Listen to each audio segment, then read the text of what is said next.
Hey, earlier as we were talking about this, you brought up this point about the city on a hill cannot be hidden. Yeah. You want to talk about that real quick? Yeah, well, because I mentioned in the early lead into this series, I said that the Greek New Testament uses the word polis. Now, it depends on your original, it depends on your, how many, I'm not an original source critic. I am an interpreter, not a translator. Yeah, yes. right. So it varies. Some will say 162, some will say 167 times. It depends on the source documents from whence you pull. But the Greek New Testament uses the word polis a bunch of times, a ton of times.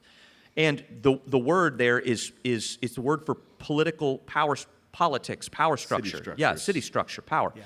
So Matthew chapter 5, Jesus preaches what is, I mean, the most wide-ranging and I think most powerful sermon he's going to preach. 5, 6, and 7.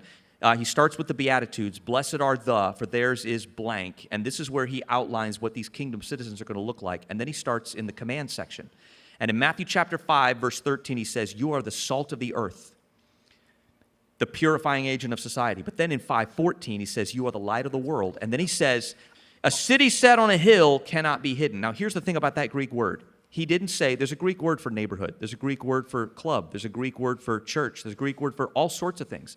He is not using a metaphor here. He uses the Greek word on purpose. A city, a political structure, a structure within a structure is set on a hill. Why? To point people back. That's good. To point people to the king, to point people to the kingdom. You are placed here as an agent, a city on a hill, a structure within a structure, a counter-culture, not contra, going along with them towards the same definition or the same direction a different way. You are here to be a difference maker. You are here to be different. A city set on a hill can't be hidden. Then in Matthew 28, it says, all authority on heaven and earth has been given to me.